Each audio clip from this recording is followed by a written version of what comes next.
مسیح کے جلالی نام میں ناظرین آپ کی سلامتی ہو۔ ایک بار پھر آپ کی خدمت میں اور پاسٹر شفیق کمل صاحب حاضر ہیں، اور ناظرین آج کا ہمارا پروگرام جو ہے وہ ایک خاص ٹاپک ہے، اور وہ ہے سابقہ کتابوں میں حضرت محمد کے بارے میں کی گئی پیشین گوئیاں، یعنی کہ پرانی جو کتابیں ہیں اس میں حضرت محمد کے بارے میں جو پیشین گوئیاں کی گئی ہیں، آج ہم اس پر ڈیٹیل سے بات کریں گے اور ہم اپنے پروگرام کی طرف بڑھتے ہیں۔ پاس صاحب، ہم اپنے پروگرام میں آپ کو ویلکم کرتے ہیں، اور آج کے پروگرام کی ابتدا جو ہے وہ میں ایک پہلے سوال سے کرنا چاہوں گی۔ پاس صاحب، سورہ صف میں آیت نمبر 6 میں آیا ہے کہ حضرت عیسیٰ فرماتے ہیں میرے بعد ایک نبی آئے گا، اس کا نام احمد ہوگا۔ کیا یہ پیشین گوئی حضرت محمد کی طرف اشارہ کرتی ہے؟ شکریہ، بہت اچھا ٹاپک آپ نے چنا آج۔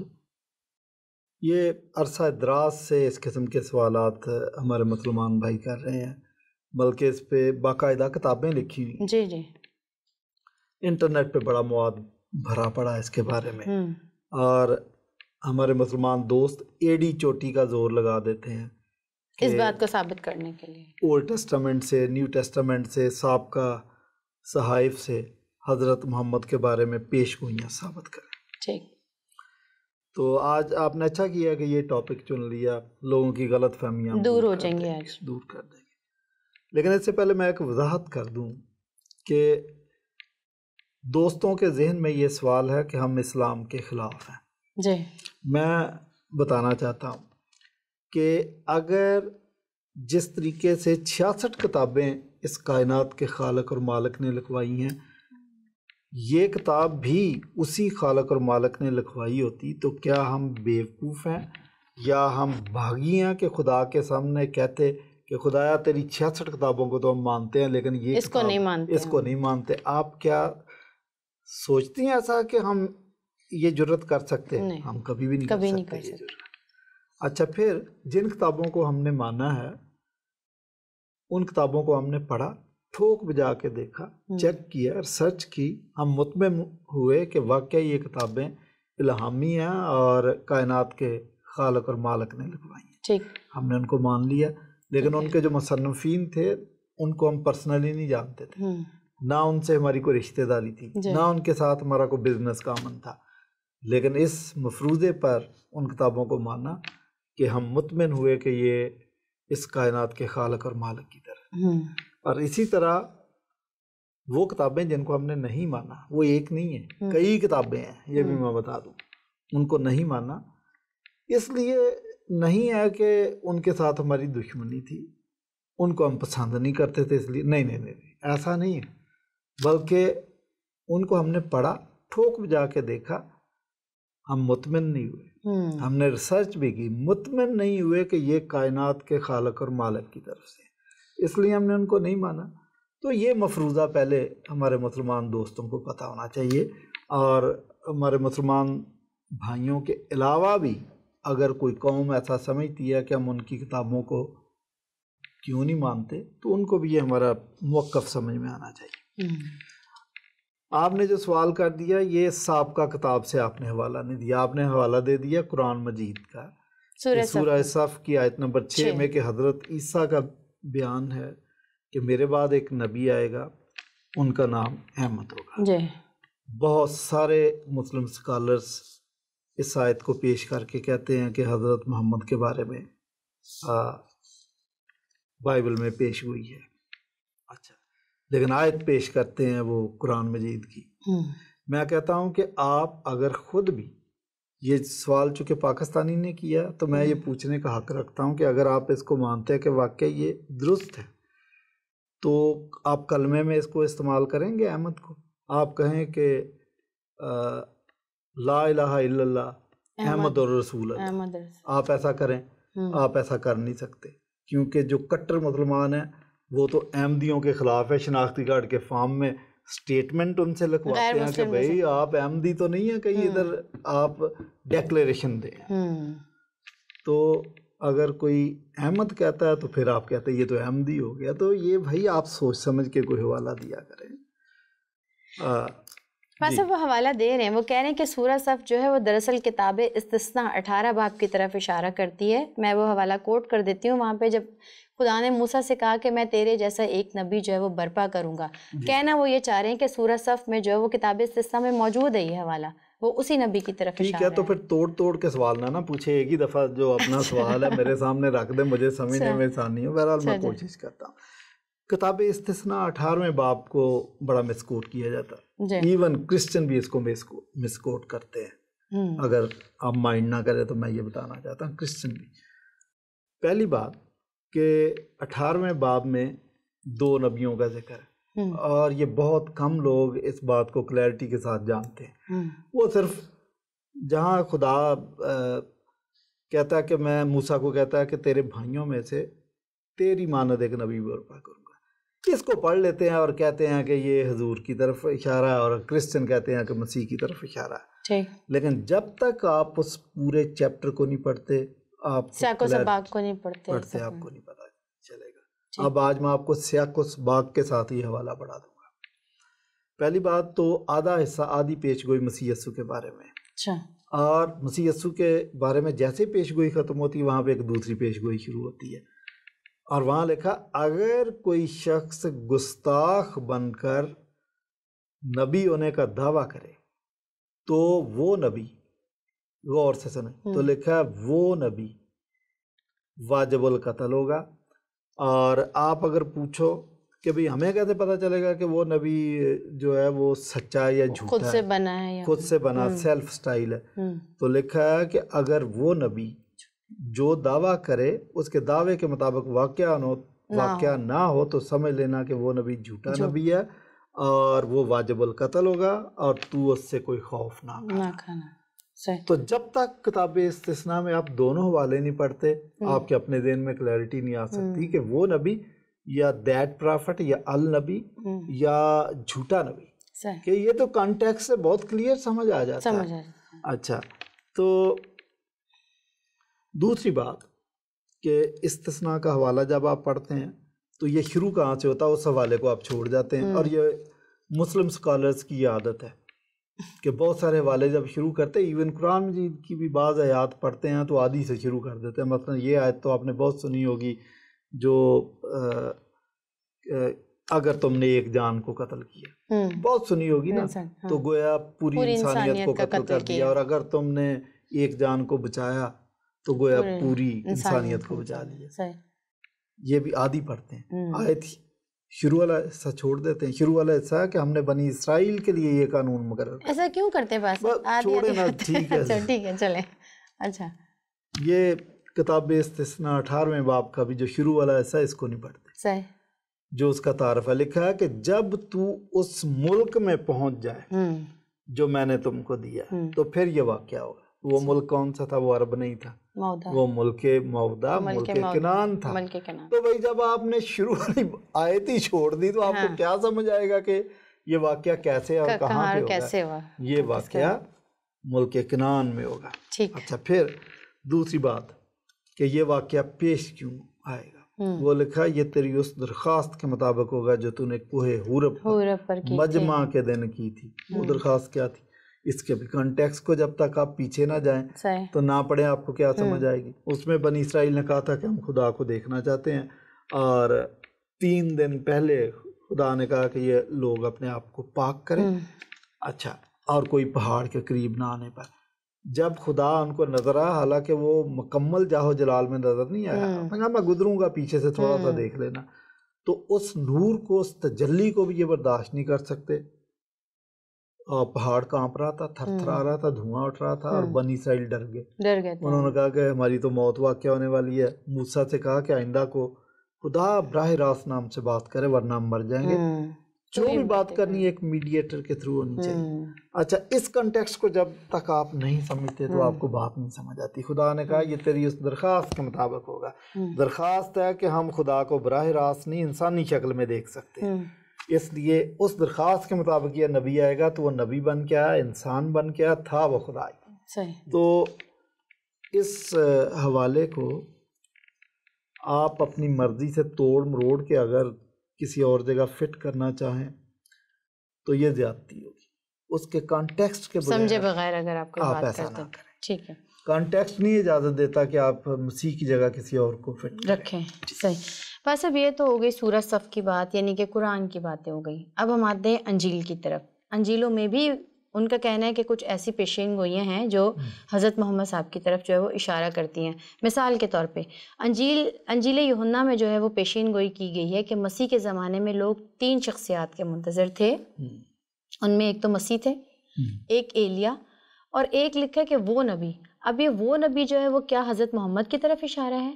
ایسا بہت سارے لوگ سمجھتے ہیں. مولانا کوثر نیازی نے ایک کتاب لکھی تھی آئینہ تثلیث، انہوں نے بھی یہی سارا کچھ لکھ دیا. جی جی. اور احمد داس صاحب بھی یہی کہتے ہیں، ڈاکٹر ذاکر نائک بھی یہی کچھ کہتا ہے. تو بہت سارے لوگ جو ہیں وہ بہت سارے اسکالر، اسلامک اسکالر یہی کہتے ہیں. مولانا رحمت اللہ کرانوی صاحب نے ایک کتاب لکھی اظہار الحق، وہ بھی یہی کہتے ہیں. اس کا کتاب کا اردو ترجمہ بائبل سے قرآن تک موجود ہے. ٹھیک. یہ بات انہوں نے آدھی ٹھیک لکھی ہے، ہاف ٹروتھ ہے کہ واقعی یہودی 3 شخصیات کے منتظر تھے. مسیح، ان کو پتا تھا کہ مسیح آنے والا ہے، ان کو پتا تھا کہ ایلیا آنے والا ہے، ان کو پتا ہے کہ ایک وہ نبی بھی آنے والا ہے. لیکن وہ نبی کا وہ نام نہیں لے رہے. اچھا، وہ نبی کا وہ نام نہیں لے رہے، ٹھیک. لیکن وہ نبی کہنے سے ان کا پورا معاشرہ، ان کے اسکالرس، ان کے اسٹوڈنٹس، وہ سب سمجھتے تھے کہ یہ کس شخص کی بات ہو رہی ہے. چونکہ موصوف نے پوری بائبل کو پڑھا نہیں ہے، اس کے کانٹیکسٹ کو نہیں سمجھتا، اس لیے ان کو سمجھ نہیں آتا، نہ ان کو سمجھ آنا ہے. میں ان کو مشورہ دوں گا کہ بائبل میں سے کسی بھی حوالے کو اگر آپ رسول اسلام پر فٹ کرنے کی کوشش کرتے ہیں تو کنٹیکسٹ کے بغیر آپ نہ کریں. کیونکہ اگر آپ کنٹیکسٹ کے بغیر حضرت محمد پر کسی پیش گوئی کو فٹ کرنے کی کوشش کریں گے اور وہ غلط ثابت ہوگی تو آپ کے مسلمان بھائی بھی آپ پر ہی انگلی اٹھائیں گے. تو آپ کو ایسا رسک نہیں لینا چاہیے. ہاں، اسلام اسکالرس کو پہلے کرسچنز کے ساتھ بیٹھ کے ڈسکس کرنا چاہیے کہ بھائی ہم اس کو ایسا سمجھتے ہیں، آپ کیسا سمجھتے ہیں، اس میں کیا حرج ہے. کوئی حرج کی بات نہیں. ہم سے پوچھیں، ہم آپ کو بتائیں کہ ہم اس کی ایسے تشریح کرتے ہیں. تو یہ جو 3 شخصیات کا ذکر ہے کہ وہ 3 کے یہ بات درست ہے کہ وہ 3 کا انتظار کر رہے تھے. اور مسیح یسوع سے اور یوحنا سے جو وہ سوالات کرتے تھے، ان سوالات کا کنٹیکسٹ بھی یہی تھا کہ وہ چیک کر رہے تھے کہ کیا یہ مسیح ہے، کیا یہ ایلیا ہے، کیا یہ وہ نبی ہے. خطرہ تھا، رسک تھا کہ اگر وہ مسیح ہو اور وہ اس کو جھوٹا نبی یا وہ نبی سمجھے تو مارے گئے، اور اگر وہ جھوٹا نبی ہو اور وہ اس کو مسیح سمجھ کے اس کی پذیرائی کر دیں، یہ بھی غلط تھا. اور اگر وہ ایلیا اور اس کو مسیح سمجھ لیں، اور اگر وہ ایلیا اور اس کو جھوٹا نبی، تب بھی ٹھیک نہیں تھا. اس لیے آپ کو اس معاشرے کے لوگ ان میں بڑی کیا کہتے ہیں کہ تجسس نظر آئے گا، اور سوال جواب وہ کرتے ہیں بہت، وہ اسی لیے کر رہے تھے، وہ چیک کر رہے تھے. اب آپ نے کہہ دیا کہ یوحنا سے جب پوچھا تو اس نے کہا میں مسیح نہیں، اور وہ مسیح نہیں تھا، وہ تو یوحنا تھا. اس سے پوچھا تو ایلیا، اس نے کہا میں ایلیا نہیں ہوں. تو رہ گئی پھر تیسری شخصیت، وہ اس سے پوچھتے ہیں. یہ سوال ہے نا. جی جی. تو میں نے پہلے سوال کے جواب میں جب کہا کہ کتاب استثناء 18ویں باب میں 2 نبیوں کا ذکر ہے، جب تک آپ دونوں کو نہیں پڑھتے نیو ٹیسٹامنٹ میں بڑی جگہ آپ کو غلط فہمی ہو جائے گی. تو یہ جو وہ نبی ہے، میں نے تو ابھی آپ کو پڑھ کے سنایا کہ وہ نبی جو گستاخ بن کر نبوت کا دعویٰ کرے تو اس سے خوف نہ کھانا. اور اگر آپ کہو کہ وہ نبی اگر کچھ کہے تو ہمیں کیسے پتہ چلے گا کہ یہ جھوٹا نبی ہے، سچا ہے؟ تو بائبل میں یہ بھی لکھا ہے کہ اگر وہ کوئی دعویٰ کرے اور اس کے دعوے کے مطابق واقعہ نہ ہو تو سمجھ لینا کہ وہ نبی گستاخ نبی ہے، وہ واجب القتل ہوگا، اور تو اس سے کوئی خوف نہ کھانا. تو یہ جو چیزیں ہیں ان کو کانٹیکسٹ کے اندر ہی آپ سمجھے تو زیادہ بہتر. ٹھیک. بس اب ایک اور پیشن گوئی ہے جو بڑی وضاحت طلب ہے، اور ہمارے اسلامی بھائیوں کو پکا اعتقاد ہے اس پیشن گوئی کے بارے میں کہ یہ تو ہمارے پروفٹ کے بارے میں جو وہ کی گئی ہے. پیشین گوئی یہ ہے، اور جیسے مسیح نے دعا کرتے وقت اپنے باپ سے کہا تھا کہ میں اپنے باپ سے درخواست کروں گا جو تمہیں دوسرا مددگار بخشے گا جو ابد تک تمہارے ساتھ رہے گا. ان کا کہنا یہ ہے کہ یہ ہمارے نبی کے بارے میں پیشین گوئی کی گئی ہے جو دوسرا مددگار بخشنے کے لیے. ٹھیک ہے، وہ پیراکلیٹاس کو وہ سمجھتے ہیں یہ. تو دیکھیں اس میں بھی دو چیزیں جن کو سمجھنے کی ضرورت ہے. یہ شروع کہاں سے ہوتا ہے؟ مسیح یسوع کہتے ہیں کہ میں اپنے باپ سے درخواست کروں گا. مسلمان تو باپ اور بیٹے کے رشتے کو مانتے نہیں، وہ تو اس نظریے کے خلاف ہیں. ان کی تو ساری فلسفی اسی بات پہ ہے کہ نہ خدا کا کوئی بیٹا ہے، نہ اس نے کسی کو جنا، نہ وہ کسی سے جنا گیا، وغیرہ وغیرہ. جبکہ کرسچن تھیالوجی جب تک باپ اور بیٹے کا یہ تھیالوجی بیان نہیں کرتی، ان کی تو ڈاکٹرینز مکمل نہیں ہوتی. ہم تو مسیح کو کہتے ہیں یہ سن آف گاڈ، اور خدا کو کہتے ہیں وہ اس کا باپ تھا. کرسچن تھیالوجی کے مطابق باپ کا اور بیٹے کا بڑا مقام ہے اور ان کی بڑی اہمیت ہے. جیزس کو ہم کہتے ہیں he was son of God, اور خدا کے بارے میں ہم کہتے ہیں کہ وہ باپ تھا.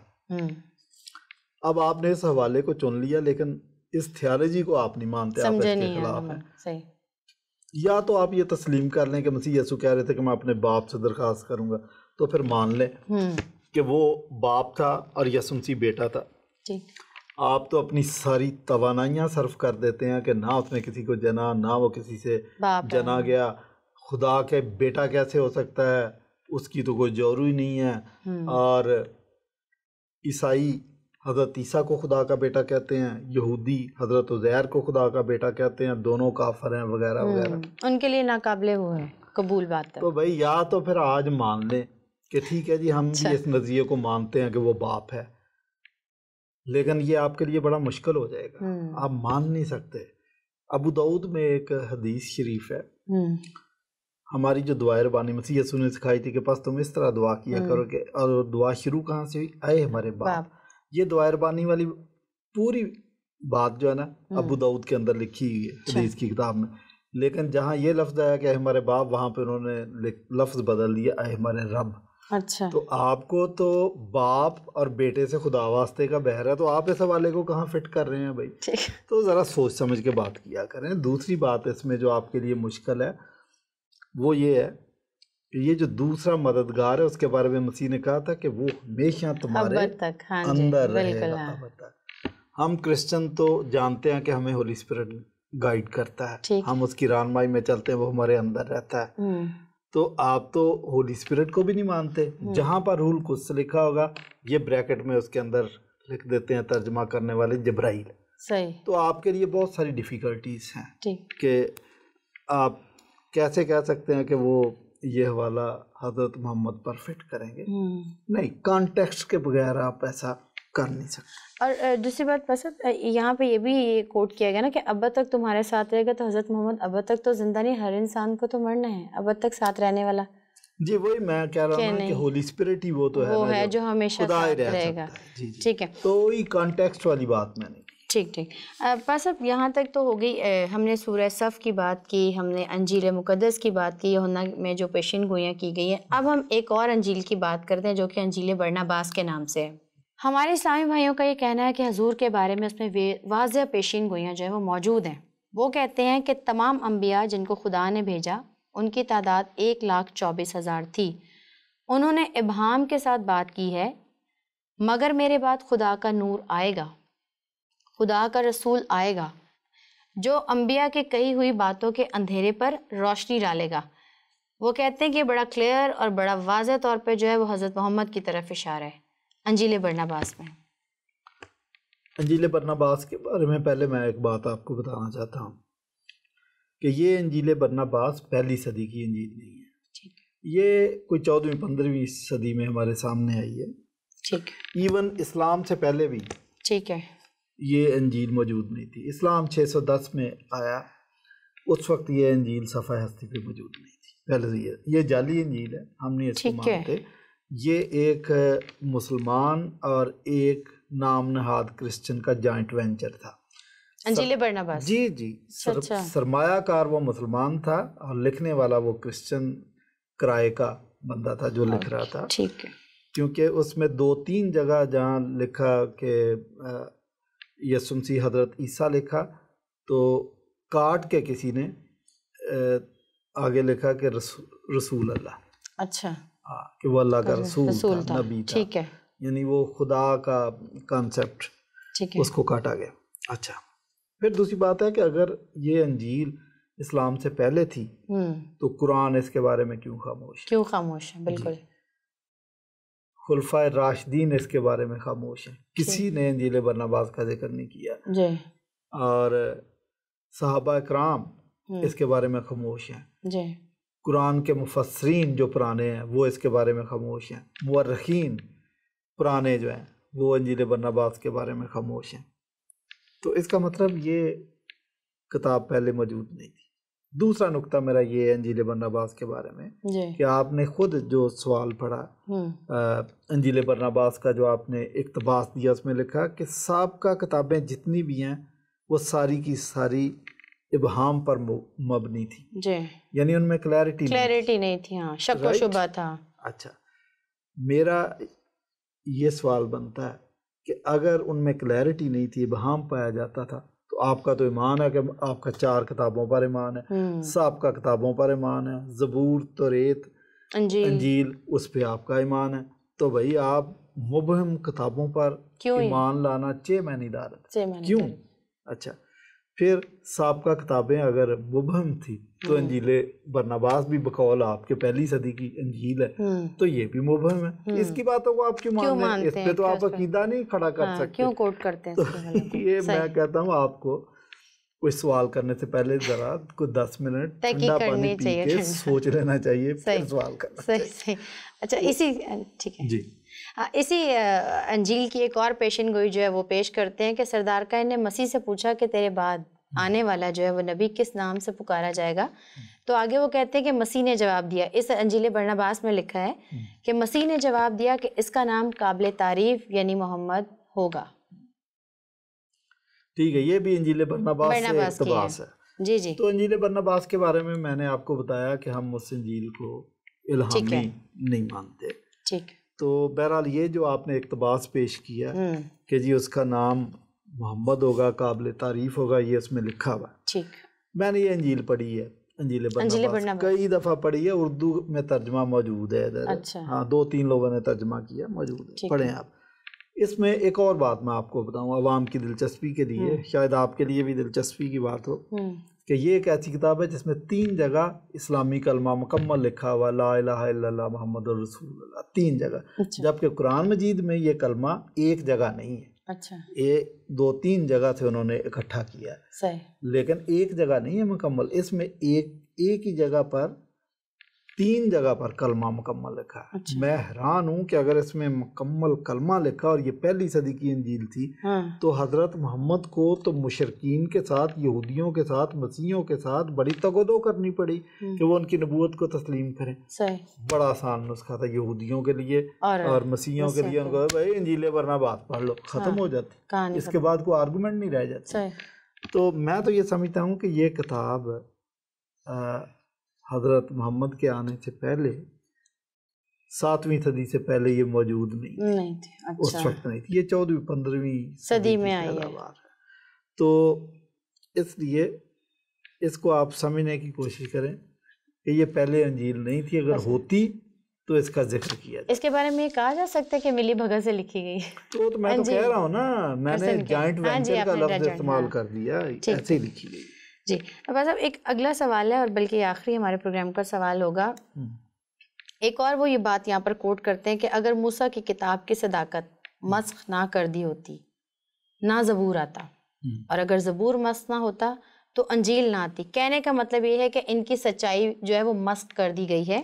اور پھر وہ کہتے ہیں کہ اب اللہ کا رسول آئے گا اور سب باتوں کو صاف صاف بتائے گا. ٹھیک ہے، میں سمجھ گیا کہ جتنی بھی کتابیں ہیں، پہلی کتابیں اپنی اصل حالت کھو بیٹھی ہیں، اس وجہ سے دوسری کتاب آتی ہے. اگر آپ اس نظریے کو مانتے ہیں تو یہ آپ کے بھی خلاف جاتا ہے. یہ میں آپ کو بتا دوں کہ اس کا مطلب ہے کہ ساری کتابیں 1 by 1 آئی اور اپنی اصل حیثیت کھو گئی ہیں. تو اس کا مطلب یہ ہے کہ آپ کی کتاب کا بھی پھر یہی اشر ہوگا. اچھا، لیکن یہ نظریہ درست ہے نہیں ہے. ہمارے مسلمان بھائی ایک اور نظریہ بھی پیش کرتے ہیں کہ جب پہلی کتاب آتی ہے تو وہ اس وقت نافذ العمل ہوتی ہے، لیکن جب دوسری آتی ہے تو وہ ختم ہو جاتی ہے، اب دوسری کتاب نافذ العمل ہوتی ہے.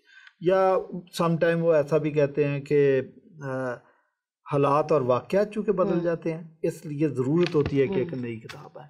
اچھا اس نظریے کو بھی میں اس لیے نہیں مانتا کہ اگر حالات اور واقعات کے مطابق کتاب آتی ہے اور حالات اور واقعات کے مطابق کتاب قابل عمل ہوتی ہے تو اسلام کو آئے ہوئے بھی 1400 سال گزر گئے ہیں. اب جو اس وقت حالات اور واقعات ہیں اب ٹوٹل چینج ہے, تو اب پھر کسی اور کتاب کی اب بھی ضرورت ہے. تو یہ نظریات بہرحال آپ نے قائم کر لیے ہیں, لیکن ان کو اگر سچ کی کسوٹی پر, حق کی کسوٹی پر پرکھا جائے تو آپ کے نظریات ساتھ نہیں دیتے. ہمارا کہنا یہ ہے کہ خدا کا کلام خواہ وہ موسیٰ پر نازل ہوا, خدا وہ داؤد پر نازل ہوا یا کسی بھی نبی پر نازل ہوا, وہ ہمارے لیے اتنی ہی اہمیت کا حامل ہے جتنی کہ انجیل. تو اس لیے ہم نے ان سابقہ کتابوں کو بھی انجیل کے ساتھ پوری بائبل کی صورت میں 66 کتابوں کو ایک جگہ نتھی کر لیا, کیونکہ ہمارے نزدیک خدا کا کلام خواہ وہ صدیوں پرانا ہو یا ابھی ہو, اس کی اتنی ہی اہمیت ہے. اس لیے ہم نے, ہمارا نظریہ تھوڑا فرق ہے, ہم خدا کے کلام کو آج بھی اسی طریقے سے اتنی ہی اہمیت دیتے ہیں. بہت شکریہ پاس صاحب. آج کا ہمارا ٹاپک کافی مشکل تھا, لیکن آپ نے انتہائی مہارت سے ان تمام سوالات کے جوابات دیے. ناظرین, امید ہے آپ کو آج کا پروگرام پسند آیا ہوگا. بہت سارے ایسے ابہام جو آپ لوگ کے بھی ذہن میں تھے وہ یقیناً آج کے پروگرام کی وجہ سے دور ہوئے ہوں گے. ہم آپ کو شکر کرتے ہیں کہ آپ اس طرح کے ہمارے تک سوالات پہنچاتے ہیں اور آپ اپنے ذہن کی الجھنوں کو جو ہے وہ دور کرنا چاہتے ہیں. اگر آپ مزید اسی طرح کے سوالات کے جوابات جاننا چاہتے ہیں تو ہمارے ساتھ جڑے رہیے اور ہم سے ان نمبرز پر آپ رابطہ کر سکتے ہیں جو ہماری اسکرین پر اس وقت آپ کے سامنے آ رہے ہیں. اگلے پروگرام تک کے لیے مجھے اور پاسٹر شفیق کمل صاحب کو اجازت دیجیے. اپنا بہت خیال رکھیے. مسیح یسوع کا فضل آپ پر ہمیشہ ہوتا رہے. یہی بات چلتے چلتے کہنا چاہوں گی, سچ بولیے, سچ سنیے, سچ سننے کی جرات پیدا کیجیے. اپنا بہت خیال رکھیے. شکریہ.